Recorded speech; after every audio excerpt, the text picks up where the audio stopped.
Temaşevarın heja carakidin dembaş ji Washington'e ve bername ji Washington'e dîsa bi we re bin bu yerên girîng qewmandinên girîng li Amerîka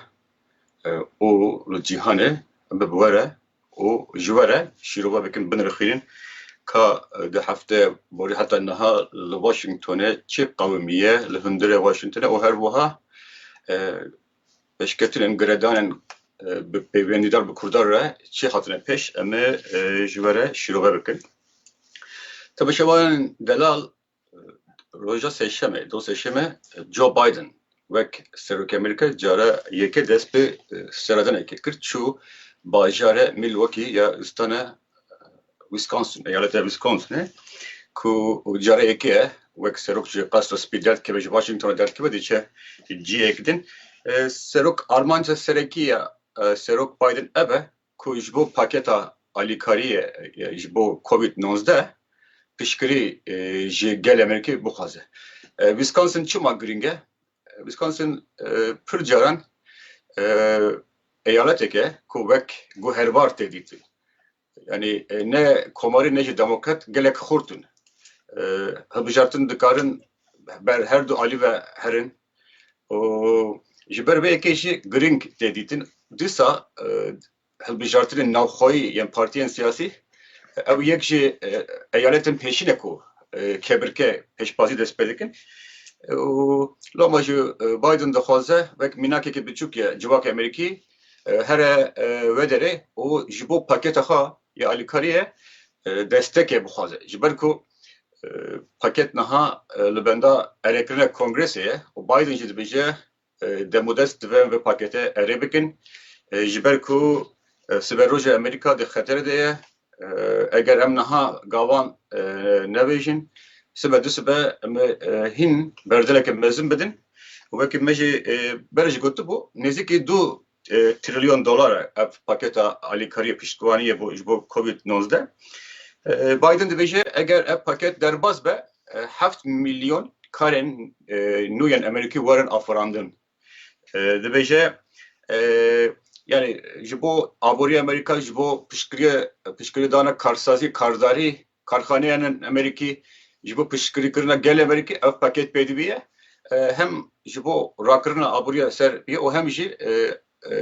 bi aliyê diravî piştgirîdana gel. Biden dîsa dibêje heta dawiya tirmehê me heft tirmehê em ê 600 milyon vaksîn derzê perpûn amade bikin ku şerekî tund, şerekî dijwar dijî korona bidin. Ji xwe revberiya Biden ji roja yekê heta niha giringekî pir mezin dide koronayê nexweşiya COVID-19. Ji ber vê yekê jî hejmara vaksînê ku tenê kirin gelek zêde bûye. Sistemek komisyonek taybet hatiye avakirin û hevkariya hikûmeta federalî û hikûmetên xwecihî xurt bûye û Biden soz dide ku heta dawiya tirmehê 600 milyon dozên vîrusa korona werin lêdan. Dîsa dibêje ew hêvî dike ku heta Christmasê, cejna dayîkbûna Îsa Mesîh, Noelê li Amerîka jiyan ve vêgere bifitîlê normal. Ew jî sozeke mezin e û geşbîniya Serok Biden nîşan dide û pê bawerbûna xwe jî nîşan dide. Dibêje em vegerin asta jiyana normal dibêje heta Christmasê. Dîsa Biden dibêje tedê li Amerîka sed rojên pêşîn yên serokan girîng in. Pir cara vekî neyînûk e, vekî eynîk e ka sed rojên pêşî de çi hatine kirin. Yek ji sozên Biden ev e ku di nava di hundirê sed rojên pêşîn de ji bexçe zaroka bigire heta pola heştan, refa heştan hemî xwendekar, şagird de vegerin dibistanan xwendingehan. Ev jî sozeke mezin e hem ji bo perwerdeya zarokan û hem jî dew bavên wan. Temaşevarên delal ji ber ku li Piranî Amerîka dibistan xwendingeh girtîne daxistîne bi reka înternetê perwerde didome ew jî dibe sedem ku dew û bav nikaribin kar bikin. Ji ber ku li Amerîka hema hemî Piranî Amerîka dew û bav kar dikin, bi hev re kar dikin, divê kar bikin ji ber jiyana vedere enek dijvare. Her du jinomer hevjin mecburun karbıkın. Lomaj ev zarok yunka dehelin ciyen lenerine, ciyen çavderi, veki bahçe zaroka veki ciyen taybet le be hatına virüsa korona bine hoşye be belabuna pandemiye covid devnehe çi bu yana hem ev nabent hatına girtin o hem jî dev neçarın li malên xwe çavderiya zarokê xwe bikin ji ber ku xwendin ji dur ve bi reka online tênekirin bi înternetê têkirin divê zarok bi serê xwe nebin dew bav hebin ew jî hem zarok derûniya zaroka psikolojiya zaroka xira dibe hevalên xwe nabînin bi hevra hevkarî nakin nalîzin tim li malê ne wekî girtî mane û dew bav nikanin herin kar bikin bixebitin ji ber ku li malê ne hem kar nemaye û hem jî li zaroka xwe dinêrin loma jî Biden ji xwe re kiriye ew mijar ev babet kiriye rêza pêşîn ku dibistanan veke xwendingehan veke da ku zarok carekî din tevle hebin bi fîzîkî rûbirû ber bi ber berober perwerdeyê xwe bidomînin û dew bav jî bikaribin êdî herin li kar bigerin jiyana xwe gav bi gav vegerin asta normal yani ev jî sozeke Biden wek do di bernameyeke taybet ya gotûbêj debate da vekî em bêjin civîna biçûk civakî li gel gel Amerîkî kombo bû di CNN de ji bi zindî hatibû bêjandin di wir de basavan mijara kir û her wiha wek bersiveke pirseke Biden got ew nema dixwaze kok naxwaze qala Trump bike ji ber ku ew êdî ev mesele li paş maye divê em li pêş binêrin yani dibêje basa wî naxwaz bikim pirsan li ser wî ji me re nekin ji ber ku Biden ji xwe jî hinek nerazî bû aciz bû ku seroktiya wî rojên pêşîn yên seroktiya wî dibin siya darizandina dadgehkirina Donald Trump mabû împîchkirin hûn jî zanin heftê borî bi dawî hat li ew dibêje divê edibese em kok van pirsa binekin em ê li pêşiya xwe binêrin lê di Partiya Komarî da jî hinek em bêjin pirsgirêkên navxweyî xuya dibin do serokêberê Donald Trump bi daxuyoniyekî tund gelek bi zimanekî tund rexne li serokê kemaniya civata senatoran yani rêberê senator komariyan di senatoyê de gelek wî ew li erdê xist bi zimanekî tund got mirovekî kerê tiştekî nayî gelek tawanbar kir ji ber ku Mitch McConnell mirovekî giring e heta hilbijartinan dawî ew em bêjin rêberê piraniya komariya bû niha demokrat piranî ne loma niha rêberê kemaniye komarî bûne kemarî pir caran tiştên ku bihata pêşiya civata senatoran McConnell biryar dida kîjan mijar werin kîjan mijar neyn lê tevê ku darizandina Trump da Mitch McConnell denge erê nedabûr yani ne gotibe ku divê em Trump mahkum bikin lê wî di axaftina xwe piştî dadgehkirina de bi zimanekî tund Trump tawanbar kiribe gotibû berpirsê siyasî berpirsê kiryarî tuyî ku ew êrîşa li ser kongresê çêbûye niha hinek hişkbûn rexbûn di navbera her duyan de heye diyar dibe ku Partiya Komarî yani biryar bide ve çava be yani bibe partiye ku em bêjin bi awayê salên dirêj siyaset dike yan temamî teke bin bandora Trump lê bibe daxuyoniya dawî xuya dibe ku Trump hinek tişta hinek tiştên dest xwe dixwaze bade bigewişîne givaştina xwe zêde bike ew jî hejayê gotinê di rojên pêşiya me de em ê bibînin ku çawa be lewsa xuya dike Partiya Komarî ber bi pirtir dikeve bandora Trump li Amerîka rojeveke din ku hîn çend heftene berdevam bike temaşevanên delal ew jî hewaya gelek çetin e dijbar e bahoz û barove li Amerîka hene li ciyên wek Texas ku yani wek berf wek henek dihat dîtin berfekî pir mezin dibare heta niha jî dibare cemet her der erd cemet kiriye qeşa girtiye germahî dibîne sifirê de û ji hemî xerabtir jî ser rojin bajarên mezin wek Dallas Houston, Austin, bajaran mezin ku şeniyen mezin le dijin be elektrikin. Karaba tüneye, elektrik tüneye, ceryan tüneye. Evci bu ya sedem ku gelek nekhoşi çebin, rudanın trafikê çebin. Li Amerika piraniya germkirina xaniyan û fırın, ocak çekirina xaniyan bi reka elektrikî ye. Ji ber vê yekê jî li Texasê niha ne gel rûniştwanên eyaleta Texas ne dikarin xwe germ bikin, ne dikarin xwarin tiştekî çekin ve xwarinek çekin. Ketine rewşekî pir şerpeze, rewşekî pir dijbar û wekî me gotî ne tene Texas li eyaletên din jî niha eyaletek heye li Amerîka Nebraska. Kurdên me ezdî li seranser Amerîka pirtir li wê istanê dijîn Nebraska. Bajarekî li wir bi navê Hastings. Binê 0 derece. Binê 0 derece. Ev qas sar e. Hûn bixwe jî yani bifikirin çiqet çi zehmetî de geldî jî li rewşa Texas ku wek eyaletekî dewlement minakî dihat dîtin. Niha Texas ketiye ve rewşê insan dimirin nexweşin kesên ku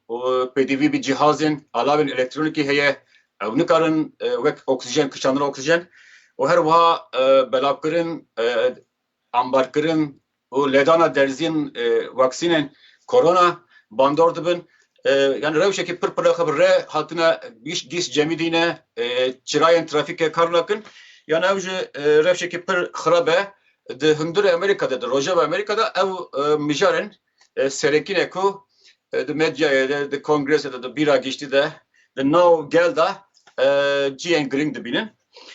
Dema mirov bizivre siyaseta derve ku giredayî cîhanê rojhilatê navîn û Kurdan, giredayî we piranî, mirov dikare bi êrişa li hewlerê dest pê bike. Ew êrişa roketî dengekî mezin li Washingtonê veda, li Amerîka veda. Hikûmeta Amerîkî bi reka Wezareta Derve ew êriş şermezar kir. Dibêje em şermezar dikin, em ê bi reka Bexdayê piştevaniya xwe ji bo Herêma Kurdistanê berdewam bikin. Ew reka Bexdayê giring e siyaseta ji bo femkirina siyaseta fermî Amerîka. Amerîka her cara hikûmeta Amerîkî bi reka Bexdayê danûstanîna xwe bi Kurdan re dike, bi Kurdên Herêma Kurdistanê re dike. Di dema referanduma jî wisa bû û niha jî wisa ye. Yani ew xalekî giring e bi reka Bexdayê em ê piştgiriya xwe berdewam bikin. Li de hemen demede ew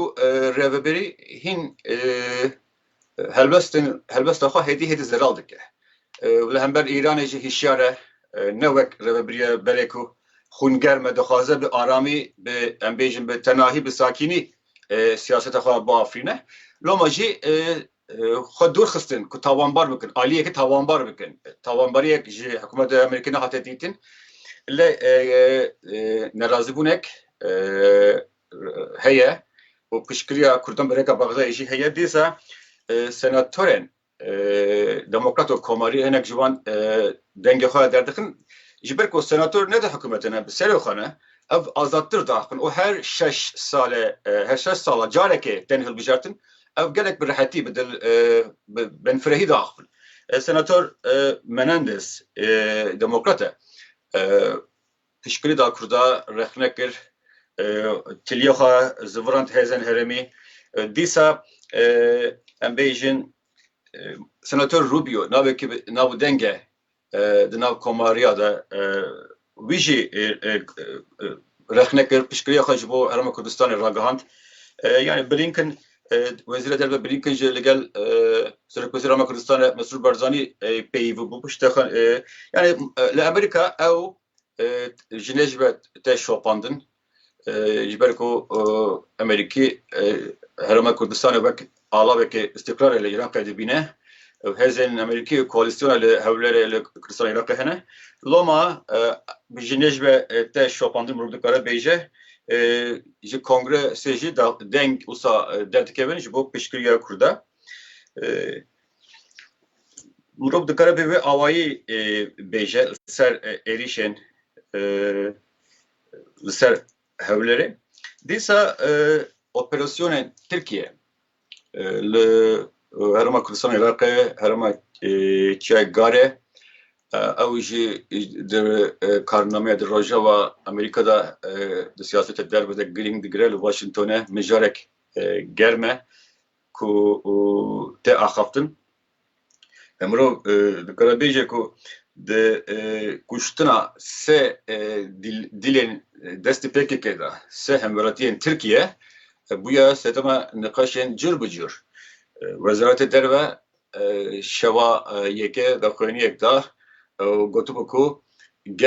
eger were piştastkirin ku ew kuştinkarî ji destê PKK çêbûye vegavê em ê şermezar bikin û ew di nava pisporên Pirsa Kurdî de di nava pisporên Tirkiye'de Rojhilatên Avîn de wek hûrgiliyek wek detayekî pir girîng hat nirxandin eger heku watê ji ev e yani di siyasetê Amerîkî diplomasî Amerîkî pir caran peyv bi zanebûn tên bijartin. Her peyv wek giraniyek we heye ew peyva ger jî bû şiroveyên ku ew rêveberî çawa bi hişyarî bi mesafe nêzîkî daxuyaniyên Tirkiye dibe. Tabii ki roja paştir Wezîra Derve Antony Blinken bi heftaya xwe Tirk Mevlût Çavuşoğlu bi telefona peyvî burada hinek daxuyanî wek encama givaştinên rexneyên daxuyaniyên Tirkiye hinek vedatir çû zobur da jî dibêje em bawer dikin ku berpirsa vê êrişê PKK'ye şîrovekar dibêjin şermezarkirin tune bû divê daxuyaniyê de hinek hevsengiyek hatiye çêkirin ku ew hersa Tirkiye hevseng bikin yani kontrol bikin lê şermezarkirin mahkumkirin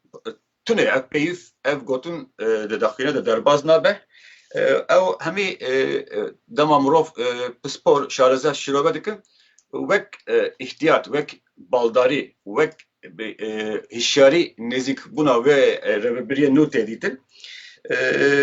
hinek jî dibêjin Amerîkî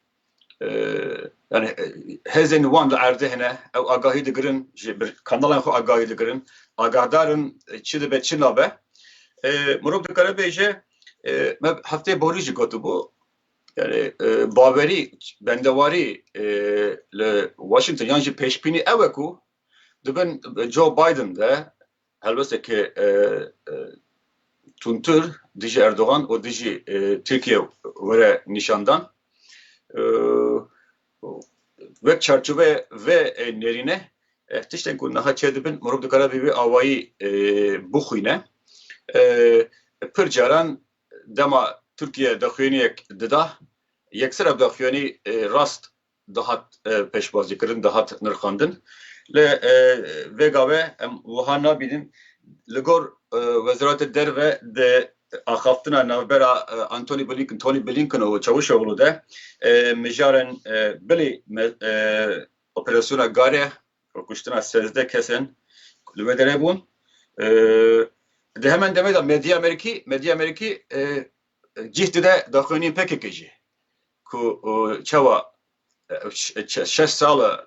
ew kes di destê wan de bû eger armanc kuştin bûye zû de bi hatine kuştin yani di Medya Amerîkî de di medya civakî Amerîkî de di pisporên Amerîkî de cih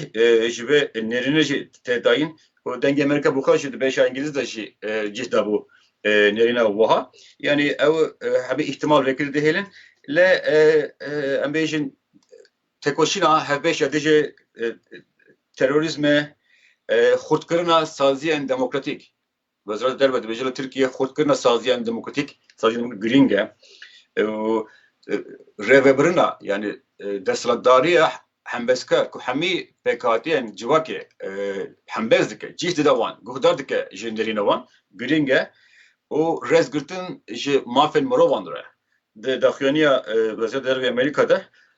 ew xal tên balkişandin dîsa dibêje her du alî sozdan yan jî sozaxa careke din dubare kirin ku bi hev re ji bo çareseriyeke siyasî li Sûriye peyda bikin Dîsa yek ji mijarên her girîn ku em dubare tînin bîrave mijara roketên S-400 bilînkin careke din bi bîr tîne ku ji aliyê wan ve naya qebûlkirin ku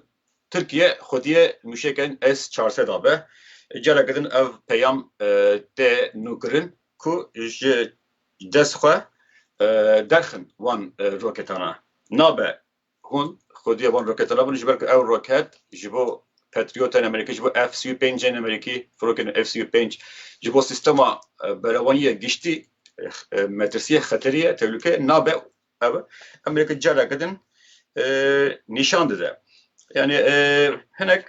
di peywendiyên Amerîka û Tirkiye'de ew tê dîtin de hemen dema de hinek şîrove ji derdikevin ku divê Amerîka tim wek vecare bi goman xwe nêzîkî daxuyaniyên Tirkiye bike ji ber ku pir caran Tirkiye agahiyên nerast dide wek hinek nivîs ji derdikevin ku divê Partiyê Karkerên Kurdistanê PKK ji lîsteyê reş were derxistin nivîsên wiha jî di demen çend salin derdikevin bes vedaviyê hinek mirov dibîne şîroveyên vî rengî jî tê nekirin bi awayekî wiha yani peywendiyên bi Tirkiye jî di vê çerçeveyê de tê dîtin CPJ Komiteya Parastina Rojnamewanan rewşa 5 rojnamewanên Kurd li Wanê anî bi rojeve çawa ji bo wan ceza te xwestin CPJ ku bingeha we li New Yorkê li Amerîkayê şermezar dike û bang ji Tirkiye dike ku rêzê li rojnamegiriyê bigire azadiya ramanê bigire û dawî li dozên wan rojnamewanan bigire ji ber ku ew bona nûçeyên ku çêkirine niha rûbiriyê darizandinê ne CPJ her wiha bal dikişine ser 5 rojnamewanan li Herêma Kurdistanê jî ceza hatibûn dayîn hinek ji wan dadgetkirina wan li hevlerê do seşeme pêk hatibû CPJ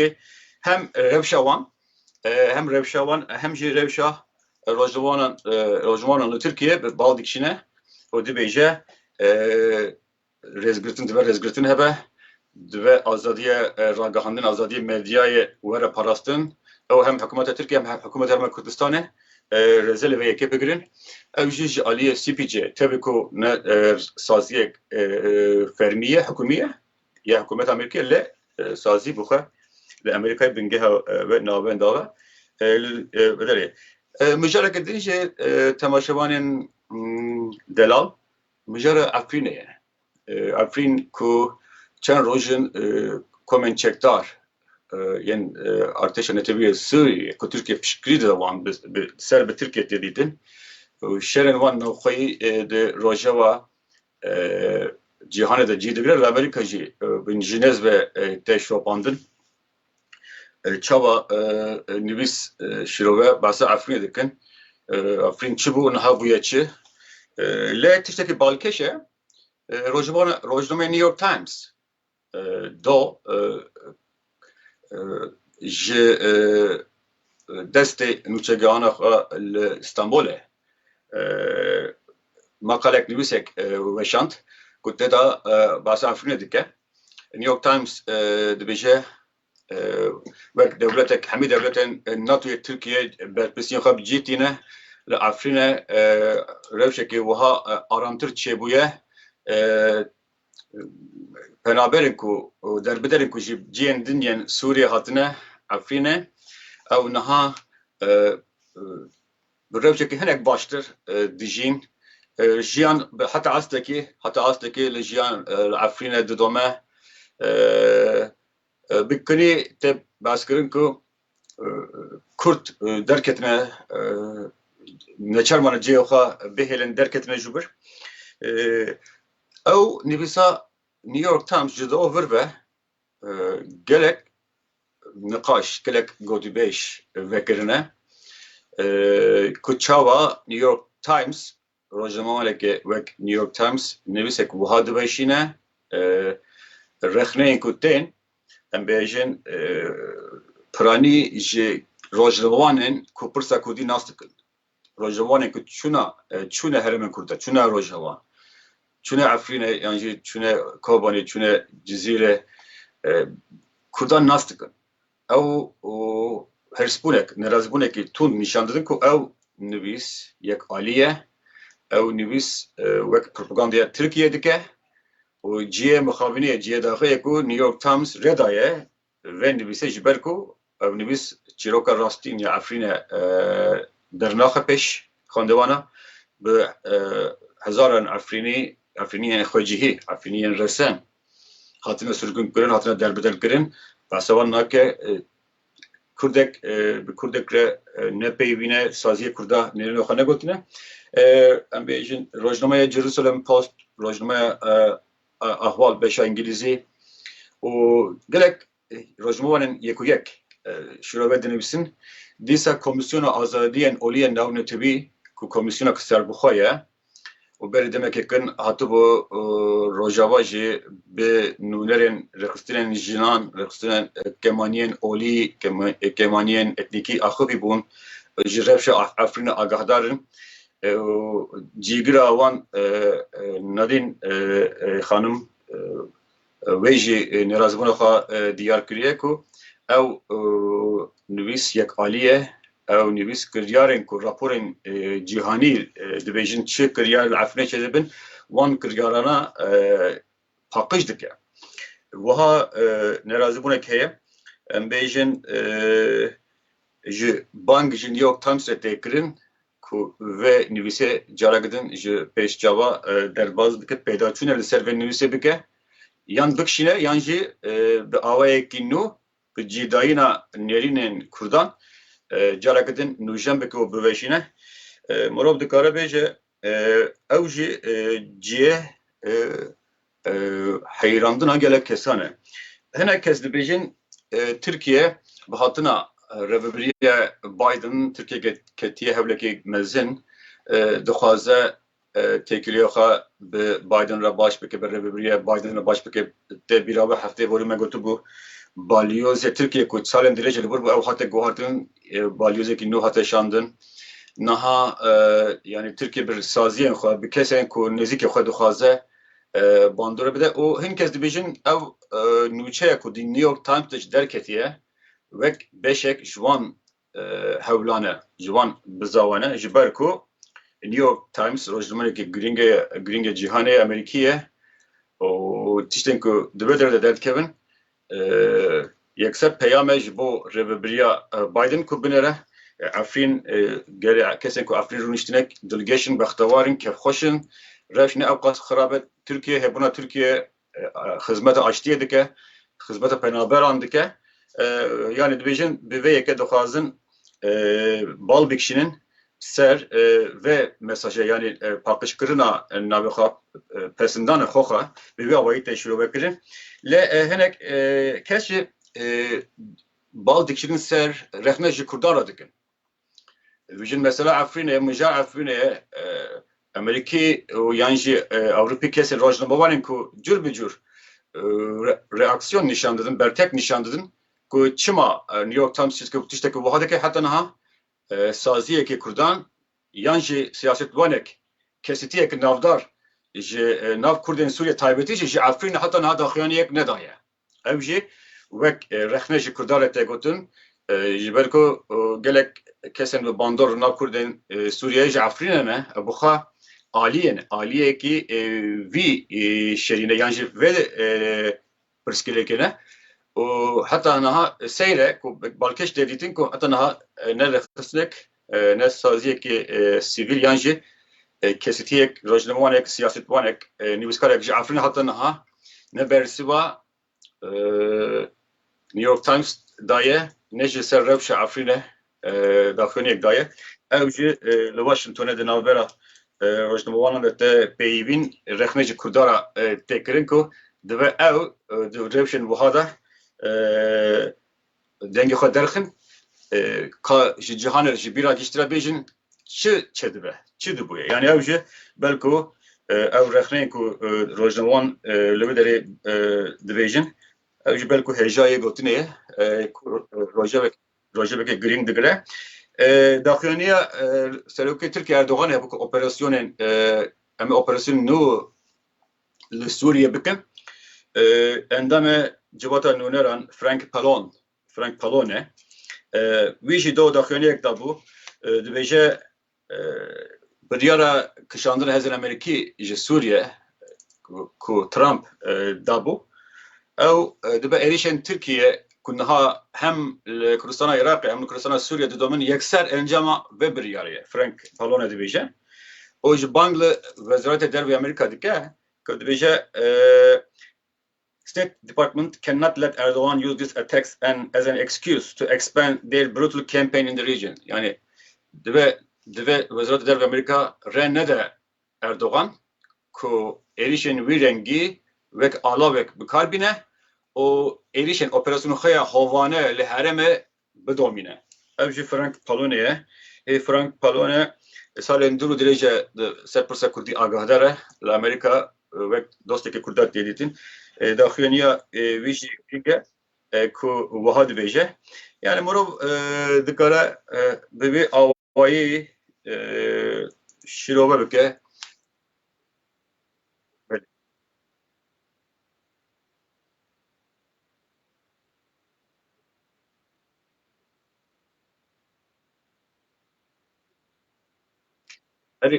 در هنر ما پرسک جمرا دبیجه تماشاوانک ما پرس دکه دبیجه چما امریکا بتجاوب كل داعش دين له هجد شعبي النانره يعني او مجرى برنامج تايبته لمرب دكار بجه هجد شعبي بهلبسته حكومه عراقي سالين داويده بويا هزكي نيف روا بلكو نيف روا بج عاليه بجرا بس بويا نيف روا يعني رولك ليستيه وحكومه امريكي حكومه العراق شي خدي لوان دات كيف بيشبازي لوان دكه اجبروا كه مجرى العراق ومجرى كاساس تري تند عاليه كده دبي كرد ناف العراق بمينن بلا العراق بتماما نبي ولاتك عرب بعاليه كده و اگر تو هشت شعبی بکشینی حکومت عراق او قانون تونه کو به طرف خبرات خبر پارزه نه لشکری نه عالی آسایش امنی پاراستنه yani جبر به که او تایبتی جنها رهبری نو یا رهبری بایدن نخوازه او سیاست ترامپ یا گرج آلوز بدومینه دخوازه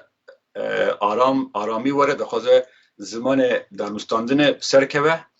لما شو كما قلت ده إريشا سر هؤلاء ده جي نابجين أو إريش جي عالية كهاتية كرين تبي كرد باور دكان أو إريش جي جروبك هاتية أمريكا هم ده إريشة ده وهم جي ده إريشا قارة ده بالزمان كي بالدار بكارتينه دخوازه رنه ده تشتكي داخلينك لزوبس كو أف داخليني ببع سدمه برسكيلك نوتر كورتر جبر به یک زمانی که بالدار بکارتینه یعنی در روزن پیشم دم ببینید که او هلوستا هی و بدامه داخلین لزو داخلین دمدا ندرنگ لب زمانی که بالداری به زمانی که هیشیار بیکو به سدام پرسکلی کنو او سیاستا هلوستا و ربریه ل مربوط کاره بیشه یعنی روزا و امریکا ج چهارشنبه بوری حتی ایرو أبو أما هي بيدكن كو يعني برنامج بردوام بكن لا أو جمالة شنو نشان ده تماشيوان دلال تشتين كو غداي كردان تشدبن لبر جينيزيك بتشوبانده أمريكا دشوبينين هم حكومت هم سازين نفرمي هم روزنامه هم بسپور يكسر جينيزيك بتشوبينين reaksiyon bertek nişan dedin le tişte ku keme eve denge kurdan ayıbistin mecara Afrika pır xuyadı be o Kurdin herama Kurdistan'e disa aveye ki başta mırov ve pesnavan bede daxiyoniye wan emli burada bilsin Washington'da tevistin Kurdince parçayındın qaz diminin taybeti ve mecara Afrika'da evji jibur Rusa xuyadı be سر ناوی همی هفکارین من جدرنگ امریکا و تایبتی جی سر در هنر سر ناوی در هنر ما فرهاد فلاحی از جوار سپاس دکم کو هون بمرام مان هویام اوه کو اما دیسه هر هفته به هر رابن هون جی فایده جبه برنامه بگیرن کفاوه و به جبه به آلی کارکو ام ونه واشنطن جبه بینن جبه دمک خوش دخوازم به خاطر و دم باش